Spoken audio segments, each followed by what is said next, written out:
네, 귀한 찬양 감사합니다. 이렇게 명절 연휴 기간인데 일찍 나오셔서 찬양대 연습하시고 또 준비해 주신 분들께 감사를 드립니다.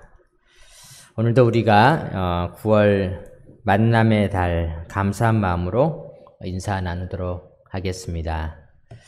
만나서 행복합니다. 이렇게 한번 인사 나누겠습니다. 만나서 행복합니다. 만나서 행복합니다. 네. 우리가 9월 이 만남의 달 늘 누구를 만나든지 그분을 위해서 먼저 우리가 기도하면서 주님 우리의 만남이 축복의 만남이 되게 해주십시오. 그렇게 기도하면서 만나서 행복하고 나도 행복하지만은 내가 만난 자들이 행복하도록 이렇게 기도하는 계절이 되었으면 좋겠습니다. 우리 한 번만 더 인사하겠습니다. 만나서 행복합니다. 만나서 행복합니다. 네. 감사합니다. 네, 또 이렇게 정말 오랜만에 뵙는 분들도 계셔서 너무나 감사를 드립니다. 우리가 축복의 만남을 준비하는 계절에 우리가 어떻게 축복할 것인가 BLESS라는 영어 말을 따라서 우리가 먼저 누군가를 만나기 전에 기도하면서 만남의 대상을 위해서 기도하기, 그리고 그분에게 가서 그분의 이야기를 듣기, 또 같이 음식을 먹기, 섬기기, 예수님의 이야기를 나누기, 이 5가지에 대해서 우리가 9월 축복의 만남의 달을 준비하면서 살펴보면서 하나님께서는 우리가 이 축복의 만남을 위해서 또 한 영혼을 살리기 위해서 3가지 바구니를 준비하셨는데 모세를 살리실 때 모세의 갈대 바구니, 누구나 찾을 수 있고 누구나 쉽게 만들 수 있는 일상의 그 바구니를 통해서 모세를 구원하였던 것처럼 우리가 늘 하던 일들, 우리가 늘 내 손으로 내 몸으로 하던 모든 일들 속에서 얼마든지 축복의 바구니를 만들어서 구원할 수 있다라는 것을 살펴보았고요. 우리가 그렇게 준비할 때 하나님은 전혀 예기치 않았던 엄청난 축복의 바구니, 모세를 살리실 때는 바로의 공주라고 하는 원수를 바구니로 오히려 사용해 주시는 이 하나님께서 하나님의 기적의 바구니를 또한 준비해 주신다라는 것을 살펴보았고요. 그렇게 해서 그 영혼이 살아날 때 그 영혼에게 딱 맞는 영적인 양식을 먹이는 바구니, 요게벳이라고 하는 모세의 친엄마가 월급을 받고 자기 자식을 살릴 뿐만 아니라 젖을 먹여서 기를 수 있는 이런 축복의 바구니, 딱 맞는 바구니까지 하나님이 다 준비해 주신다는 사실을 우리가 살펴보면서 지난 주일에는 하나님께서는 이러한 축복의 만남을 어떻게 하셨는가, 예수님이 만나셨던 분들을 이제 지난주부터 한 분 한 분 살펴보고 있습니다. 지난 주일에는 베드로를 만나시는 장면을 살펴보았죠. 주님께서도 한 영혼을 찾기 위해서 서서 살펴보시다가 베드로를 만나셔서 베드로에게 곰팡이가 햇빛에 의해서 사라지는 것처럼 믿음의 말씀들, 축복의 말씀들을 배에서 듣게 하심으로 말씀에 노출되어서 베드로의 영혼에 모든 죄의 곰팡이가 사라지고 불신앙의 곰팡이가 사라지게 하신 후에 깊은 곳 신앙의 임계점까지 도달해서 구원받을 말씀을 마침내 받아들이게 하셨던 축복의 만남을 살펴보았습니다. 오늘은 우리가 이 명절을 맞이해서 예수님께서 축복의 만남을 이루셨던 한 영혼, 38년 된 병자를 만나셨던 예수님에 대해서 우리가 함께 말씀을 나누도록 하겠습니다. 오늘 본문 1절에 보면요.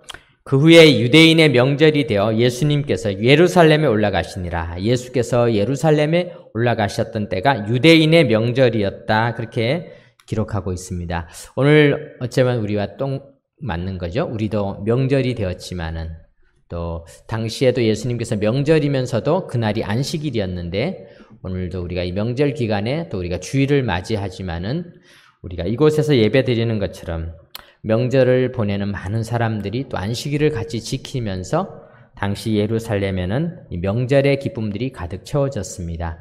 그 명절이 어떤 명절이었을까? 우리는 뭐 추석이라든가 설날 이런 명절들이 있지만요.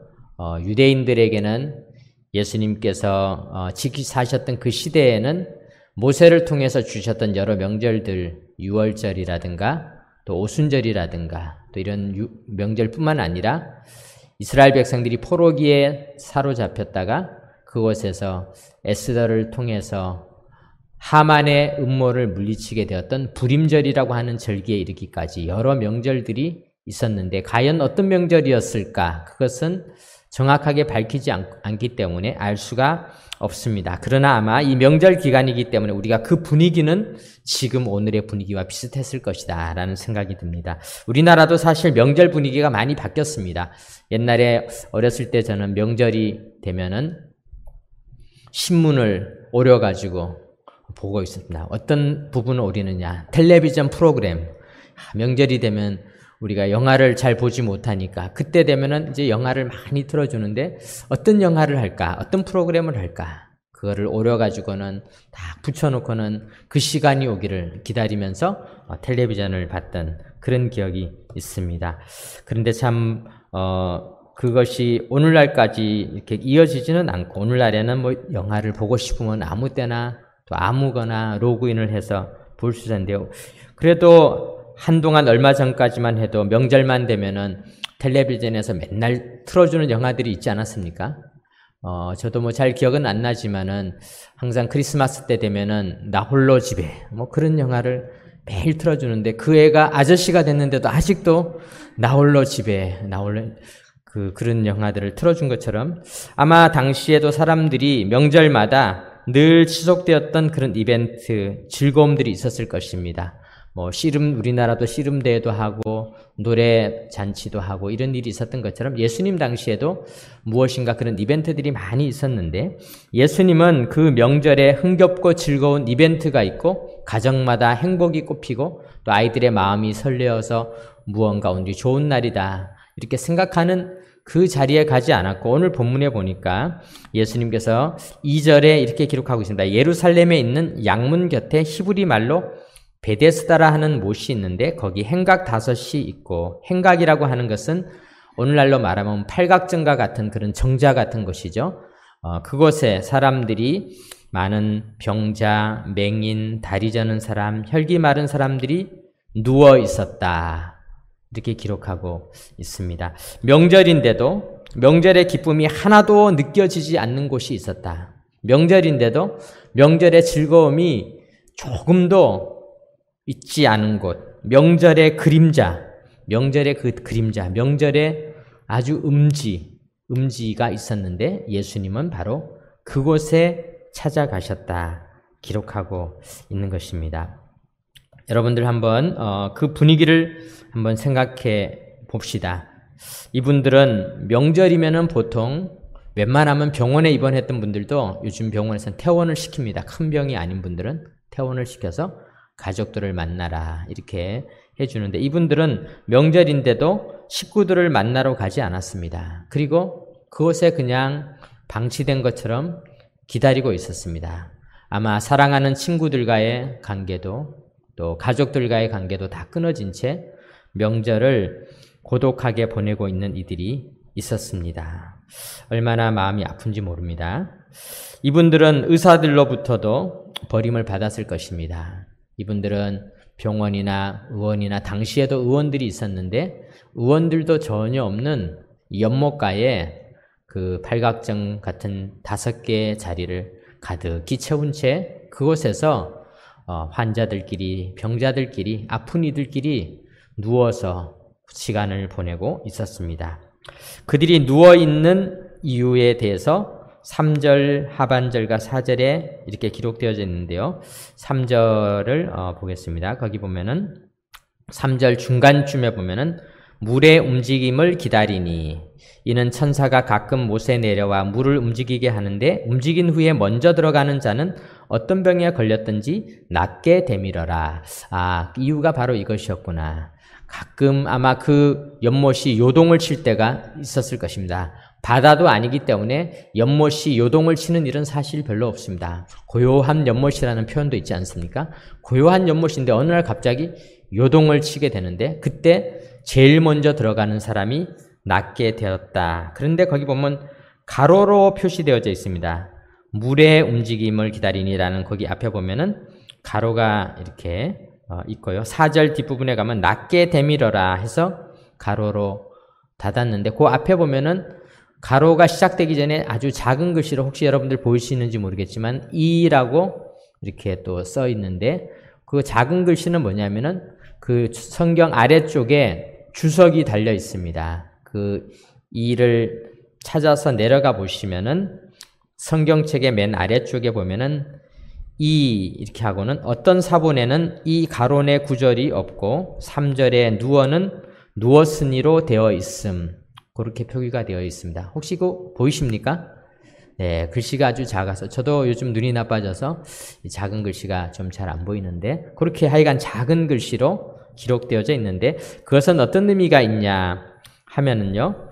이 성경은 오늘날에 우리가 읽고 있는 이 성경은 인쇄술이 발달해서 활자가 되어 있기 때문에 종이를 거기 기계에서 다 찍어내니까 틀린 글자가 거의 없이 나옵니다. 그런데 옛날에는 인쇄술이 없었잖아요.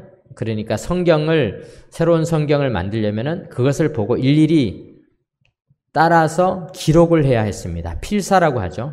이 필사를 하는데 참 이 필사라고 하는 게 아무리 잘하려고 해도 실수가 있지 않습니까? 그래서 당시에 성경을 필사하던 이 서기관이라고 하는 분들은 늘 자기 자신을 목욕을 하고 정결하게 하고 한자 한자를 틀리지 않으려고 정성을 다했습니다. 그리고 성경을 다 기록한 다음에는 혹시 틀렸는지를 교정을 보는데 이 교정을 봐도 틀릴 수가 있잖아요. 그래서 그들이 어떻게 했냐면은 글자 수가 이번 장에는 몇 자가 있다.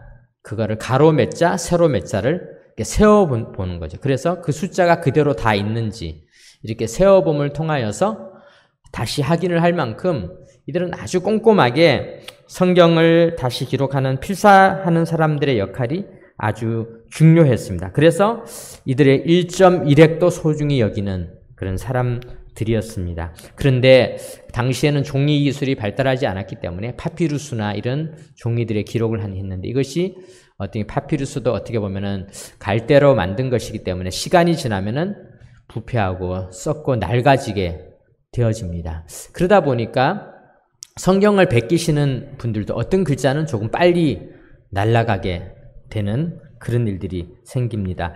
얼마 전에 그런 재밌는 기사가 있는데요. 스웨덴에 어느 과학연구소가 있는데요. 그 과학연구소에 있는 연구원들이 한국 사람들한테 질문을 했답니다. 도대체 우리 과학연구소에 한국 사람들이 왜 이렇게 관심을 가지는지 이해를 모르겠다. 굉장히 우리가 다루는 게 지식이 어려운 지식이라서 일반인들은 이런 연구소가 있는지도 잘 모르고 이 연구소에서 다루는 글씨가 어려운데 자기네 사이트에 방문하는 사람의 80%가 한국인이라는 거예요.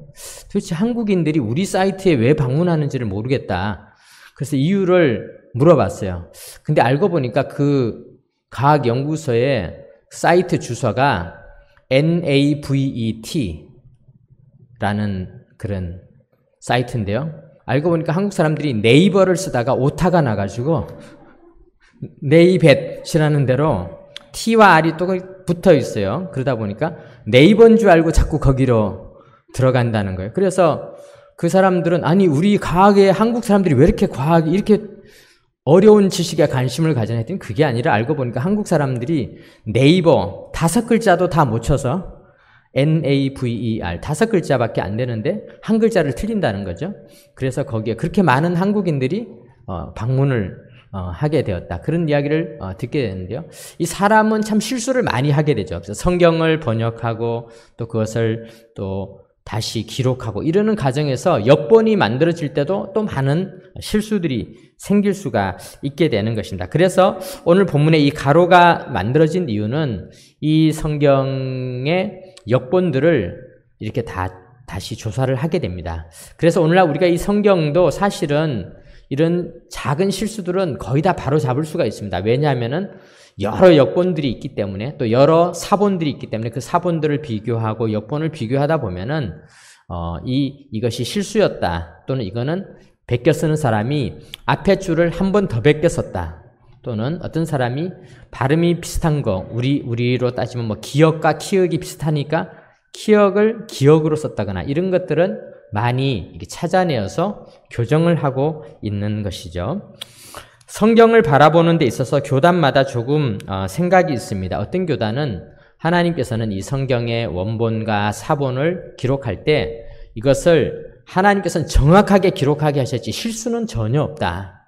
이렇게 생각하는 교단들이 있습니다. 그래서 이들은 한 글자 한 글자 다 하나님께서 성경을 기록하는 사람이든 그것을 사본으로 만드는 사람이든 그 손을 하나님께서 다 다루시기 때문에 정확하게 하신 것이다. 이렇게 생각하는 교단도 있지만요. 우리 교단은 하나님께서 물론 다 다루시지만 그 손을 다 사용하시지만은 때때로 하나님은 우리 인간이 하는 실수, 또 우리의 글솜씨, 어휘력, 문체, 또 문화들, 그때 당시의 지식들 이런 것을 사용해서 하나님께서는 성경이라고 하는 것을 큰 눈으로 봤을 때 틀림이 없게 만드신 것이지 이런 작은 실수조차도 없는 것은 아니다. 왜냐하면 실제로 이렇게 성경에 보면은 이와 같이 가로를 가지고 표시를 했거나 또는 조금 숫자가 다른 부분들이 나올 수가 있습니다. 그래서 우리는 이 성경을 바라볼 때 하나님께서는 성경을 기록하게 하실 때 우리 한 사람 한 사람의 모든 인격과 부족함과 실수조차도 다 하나님께서는 그 안에 잘 녹아있게 만드심으로 말미암아 오히려 성경이 하나님의 말씀인 것을 드러내게 하신다. 그것이 우리 교단 신학의 성경에 대한 관점입니다. 그것을 유기적 영감론이라고 하고 있습니다. 우리가 조금 본문에서 가로가 나와서 조금 벗어나긴 했지만요. 이 자비의 집인 베데스다. 오늘 이 베데스다라는 말을 히브리어로라고 기록을 하고 있습니다. 오늘 요한복음 본문으로 다시 들어가 보면요.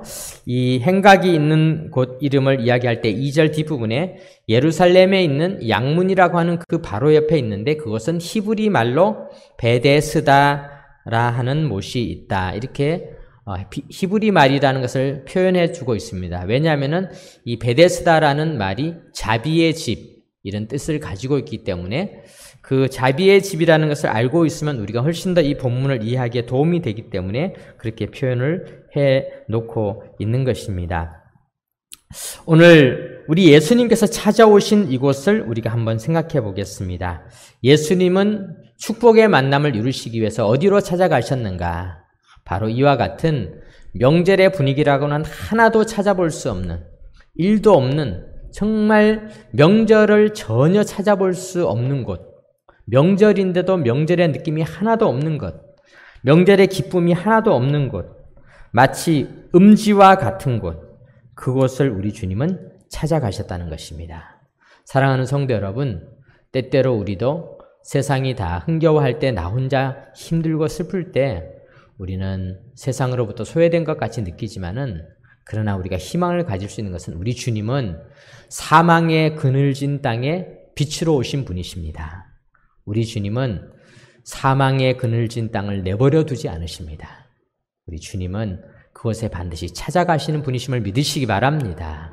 그래서 오늘 우리가 이 축복의 만남을 오늘 우리가 살펴보면서 우리도 이곳에 주님의 빛이 비치지 않는 곳들을 생각하면서 그곳에 주님의 빛을 비추는 하나님의 백성이 되시기를 주님의 이름으로 축원합니다.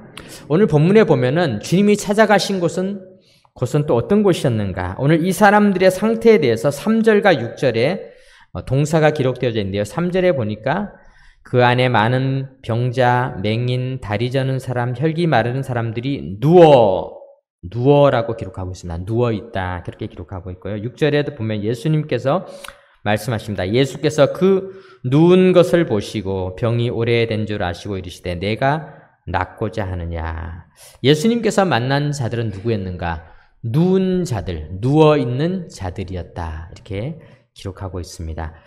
제가 옛날에 가나안 농군학교에 탐방을 했는데요. 그곳에 갔더니 많은 돌들이 이렇게 밭 주변에 세워져 있는 것입니다. 그래서 그분이 설명을 하는데 옛날에 김용기 장로님이라고 가나안 농군학교를 세우신 분은 우리가 부지런하게 살고 성실하게 살고 하나님의 뜻을 따라 살도록 하셨던 분인데요. 그 설명을 해주시더라고요. 돌을 왜 세워놓았느냐. 그분이 하신 말씀이 돌도 누워있는 꼴은 못 보겠다. 그래가지고 돌도 다 세워놨다는 거예요. 다 일해야지. 돌도 누워있는 꼴은 못 보겠다. 그래서 돌을 다 세워놨어요. 그 농장에서 있는 돌들까지 다 이렇게 세워놓았어요. 그것은 이제 뭐냐면 우리 보고 누워있지 말고 주의 일을 해라. 열심히 해라. 그런 의미가 있다는 것입니다. 유대인들이 공부할 때의 자세, 마태복음 5장 1절에 보면은 예수님께서 무리를 보시고 제자들을 가르치실 때 이렇게 기록하고 있습니다. 예수께서 무리를 보시고 산에 올라가 앉으시니 제자들이 나아온지라. 유대인들은 공부를 할 때 어떻게 했냐면요. 유대인들은 선생님은 앉으시고 공부를 하는 사람들은 서서 공부를 했습니다. 오늘 우리와는 이제 조금 다르죠. 우리는 편리하기 위해서 또 우리가 보통은 교수님들이 앞에 서서 하고 학생들은 자리에 앉고 이렇게 했는데 유대인들은 반대로 했다는 것입니다. 또한 유대인들은 기도할 때도 마가복음 11장 25절에 보면은 이렇게 기도했습니다. 서서 기도할 때에 아무에게나 혐의가 있거든 용서하라. 그렇게 기록하고 있죠. 한나가 기도할 때에 대해서 사무엘상 1장 26절에 보면은 한나가 이르되 내 주여 당신의 사심으로 맹세하나이다. 나는 여기서 내 주 당신 곁에 서서 여호와께 기도하던 여자다. 이렇게 기록하고 있죠. 그래서 유대인들은 말씀을 배울 때 기도할 때 다 서서 기도를 했습니다. 그래서 여기서 눕다라는 말의 반대말 서다라는 말은 우리가 영적으로 보면요. 누워있다라는 것은 우리가 기도도 안 하고 말씀도 안 배우고 영적으로 아무런 역할을 하지 않고 있는 존재를 이야기한다면 서 있다라는 것은요. 기도하고 말씀을 듣고 신앙생활하고 활동하고 있다. 그런 뜻을 가지고 있습니다. 사도행전 3장 6절에 보면은 베드로가 성문 곁에 앉아있는 미문 곁에 앉아있는 자에게 말했잖아요. 은과 금은 내게 없거니와 내게 있는 것으로 내게 주노니 나사렛 예수 그리스도의 이름으로 일어나 걸으라. 일어나 걸으라. 그렇게 했더니 그가 뛰어 서서 걸으며 이렇게 기록하고 있잖아요. 일어나다. 그래서 우리가 복음 성가 중에서도 예수의 이름으로 나는 일어서리라.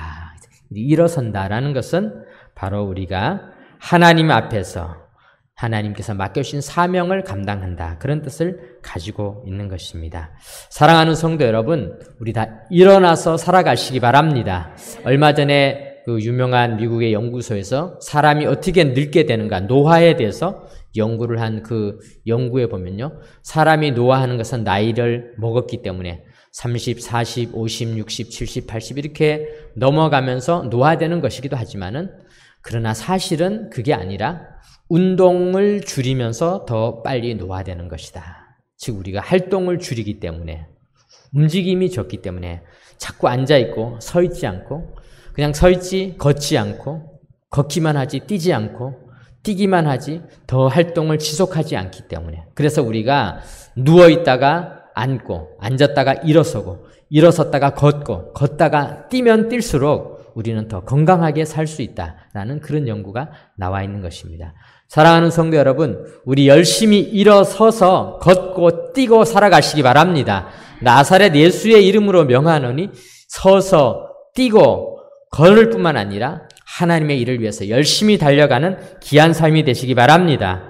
예수님은 그래서 축복의 만남을 주신 것입니다. 누워있는 자를 세워주시기 위해서 오셨습니다. 예수님은 더 이상 누워있지 말고 이제 일어서서 걸으라, 뛰라 말씀하여 주고 있는 것입니다. 우리가 축복의 만남, 예수님께서는 이곳에 오셔서 명절에 그늘에 있는 사람을 위해서 오셨을 뿐만 아니라 누워있는 자를 세우기 위해서 오셨고, 그리고 세 번째 마지막으로 예수님께서는 경쟁에 있는 자들, 누군가를 앞서기 위해 살아가는 자들이 아니라 그들이 주님을 만나는 축복의 만남을 주시기 위해서 오셨습니다. 오늘 본문 4절 보겠습니다. 이는 천사가 가끔 못에 내려와 물을 움직이게 하는데 움직인 후에 먼저 들어가는 자는 어떤 병에 걸렸든지 낫게 되밀어라. 참 이 베데스다 연못은 참 이상한 곳이에요. 이 사람들은 사실은 세상의 경쟁에서 밀려난 자들이었습니다. 아까 우리가 그 베데스다에 있는 사람들의 상태에 대해서 성경이 기록하고 있지 않습니까? 3절에 보니까 그 안에 있는 사람들은 많은 병자, 맹인, 다리 저는 사람, 혈기 마른 사람.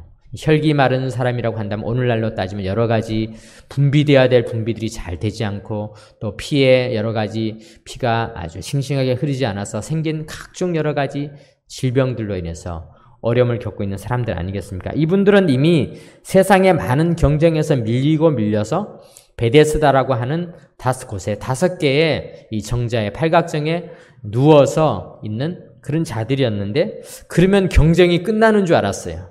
근데 경쟁이 끝나지가 않아요. 거기서조차 또 어떤 경쟁을 해야 되냐. 물이 움직일 때 제일 먼저 들어가는 사람만 낫고 나머지는 경쟁에서 또 밀리는 거예요. 우리의 인생이 참 어떻게 보면은 경쟁이 너무나 많습니다. 잘하는 사람은 잘하는 대로 경쟁하고요. 못하는 사람은 못하는 대로 또 경쟁이 있는 것입니다.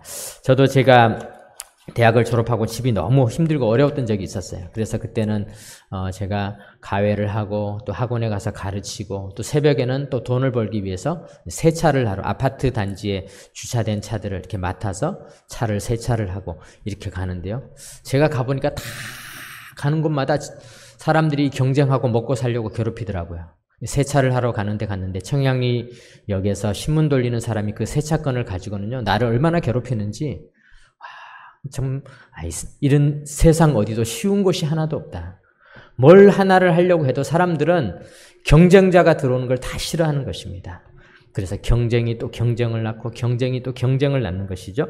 이 세상은 사실은 많은 경쟁을 하고 있는 사회이기 때문에 옛날 지미 카터 대통령의 자문이었던 레스터 서로우라고 하는 사람은 제로섬 사회다 이런 말을 했습니다. 제로섬 사회는, 제로는 영어로 0이고 썸은 합한 것이라는 뜻이죠. 그건 뭐냐면은 싸우면요 결국은 빵이다. 결국은 다 망하는 것이다. 그런 뜻을 가지고 있습니다. 이솝 우화에 보면은 수탉 2마리가 이제 다 암탉이 많이 있는데 이 수탉 2마리가 있다가 보니까 경쟁이 된 거예요. 야, 저놈만 없으면 이 암탉은 다 내 차지인데 서로가 막 이러고 있다가 결국 둘이 정말 죽자 사자 싸운 거예요. 그래서 결국 한 마리가 승리했어요. 너무 기쁜 나머지 지붕 위에 올라가서 꽃기요 승리했다 그랬더니 독수리가 하늘에서 보니까 어떤 미친 수탉이 나 여기 있다 나 잡아가라 그러고 있는 거예요. 그래서 이게 웬 떡이냐 하고는 딱 낚아채서 잡아간 거예요. 그래서 수탉이 다 사라져 버렸어요. 경쟁 사회라는 것은 어떤 거냐, 제로섬이다. 싸우면은 둘 다 망하고 빵이 된다, 0이 된다. 이것이 이 세상의 경쟁이 주는 참혹한 결과입니다. 그런데 성경의 정신은 그것이 아닙니다. 성경은요, 우리가 인생을 살아가면서 함께 살아가야 한다라는 것을 보여주고 있습니다. 우리 라이벌이라는 말 있잖아요. 라이벌이라는 말이 원래는 사실 꽤 나쁜 말이 아닙니다. 라이벌이란 말은 이제 라틴어에서 나왔는데, 라틴어에 리부스라는 것은 강, 시냇물 이런 것이죠. 영어의 리버의 어원이 되죠. 그런데 이 강을 함께 쓰는 사람들, 그게 라이벌이라는 뜻입니다. 원래 라이벌은 이 강물을 같이 이용해서 상류에 있는 사람은 상류대로, 하류에 있는 사람들처럼 서로 강을 소중히 여기고 서로 강을 아끼면서 같이 살아가는 좋은 공동체라는 뜻입니다. 그런데요, 상류에 있는 사람들이 나는 위에 있으니까 상관없다 그리고 거기다 쓰레기를 막 버리면요, 어떻게 되겠습니까? 하류에 있는 사람들도 피해를 고스란히 입게 되죠.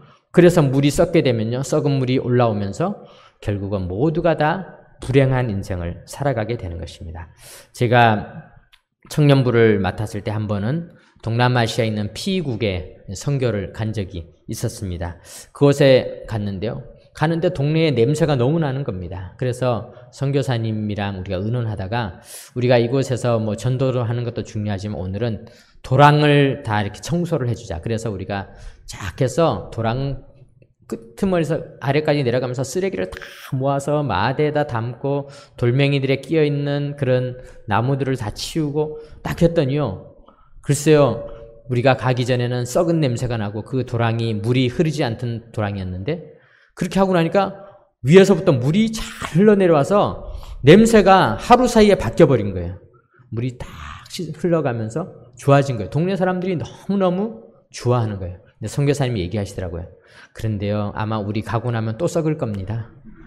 왜냐하면은 그분들은 모두가 다 집에 있는 쓰레기를 거기다 와서 버리고 가는 거예요. 쓰레기를 거기다가 버리고 가고 쓰레기를 거기다. 그러니까 또 썩고 냄새가 나는 것입니다.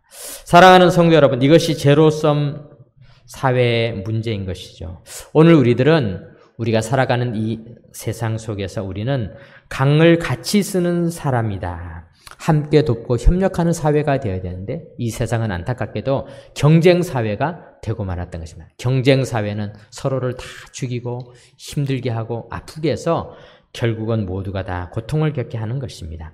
오늘날 이 땅에 많은 이단들을 보면요. 그 이단들 중에서는 이 경쟁 신앙조차도 경쟁으로 만드는 이단들이 많이 있는 것을 보게 됩니다. 그들은 천국에 들어가는 사람들이 14만 4천 명이다라고 하는 요한계시록의 말씀을 우리 교단과 같이 유기적 영감론에 따라서 성경 말씀 전체 속에 하나님의 그 구원의 메시지를 가지고 그것을 그 내용의 진짜 본질을 해석하는 것이 아니라 글자 한 글자 한 글자를 잘못 해석하고 거기에 자구에 매어서 14만 4천 명만 구원받는다라고 그들은 성경을 오해해서 그들은 나만 구원받겠다. 나만 14만 4천에 들어가게 가고 나머지가 다 죽어가고 다 지옥에 가는 것들은 충분히 나와는 상관없다. 나만 구원받으면 된다. 이런 이기적이고 제로섬 사회, 경쟁 신앙을 만들어서 살아가고 있는데요. 그런 이단들의 그 뿌리가 처음에 여호와의 증인에서부터 또 안식교에서 시작됐던 그 14만 4천 교회가 지금은 신천지라고 하는 교단도 마찬가지로 그런 이단들도 14만 4천 명만 구원받겠다. 그래서는 강을 함께 써야 되는데 강에다가 강을 다 망치는 것이죠. 교회에 들어와서 교회를 병들게 하고 14만 4천에만 들면 된다. 그리고는 교회를 병들게 하고 교회를 무너뜨리고 교회를 싸우게 만들고 그리고는 자기만 구원받겠다. 이것은 잘못된 신앙이죠. 그 이단들이 가지고 있는 잘못된 것입니다. 사랑하는 성도 여러분, 이번에 태풍 흰남노가 포항의 많은 지역에 피해를 주었는데요. 그때 여러 가지 마음 아픈 기사들 중에서 좀 훈훈한 기사가 하나 있었습니다. 그거는 뭐냐면은 포항에 있는 맘카페 중 하나가 이 맘카페가 뭐냐면은 아주머니들이 이렇게 인터넷으로 모여서 그곳에서 막 집값을 올리기도 하고요. 또 뭐 이렇게 이기적인 일을 하기도 해서 사람 사회적으로 때때로는 나쁜 영향을 끼치기도 하는 그런 카페들 중에 있었는데 그 카페에서 갑자기 어떤 사람이 우리 집에 이유식이 있는데 혹시 아기 키우는 집 중에서 아기가 이유식이 필요하면은 연락해줘라. 즉시 갖다 주겠다. 시간에 맞춰서 갖다 주겠다. 우리 집에 뭐가 있다. 우리 집에 충전기가 있으니까 핸드폰 충전할 사람은 몇 시까지 와서 여기서 충전을 해갖고 가라. 우리 집에서 뭘 해라.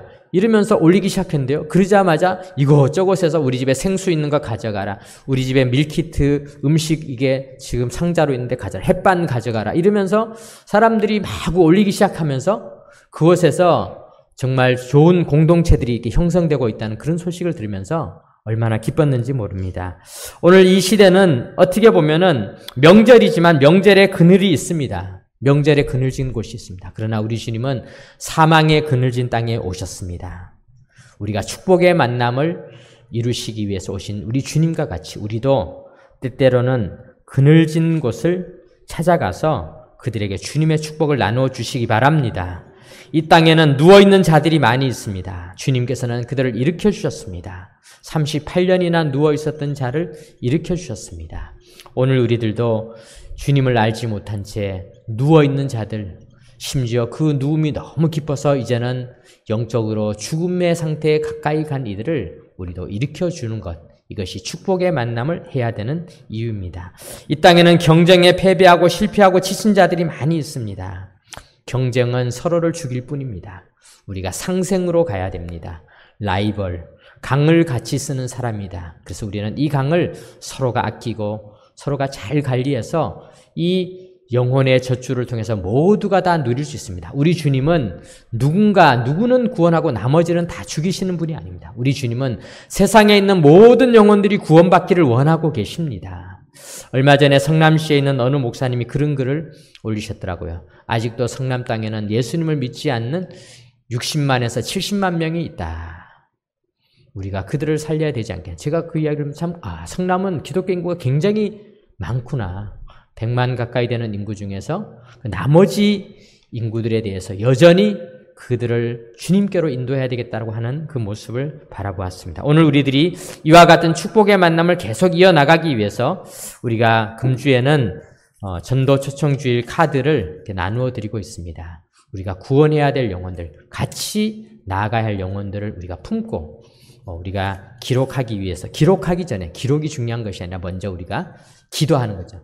기도로 주님 축복의 만남을 할 사람을 제가 만나게 하여 주시고 기록할 수 있도록 해 주십시오. 우리의 기도 속에 먼저 그들을 품고 그들과 더불어서 축복의 만남을 이루어가는 귀한 삶이 되시기를 주님의 이름으로 축원합니다. 아멘. 기도드리겠습니다.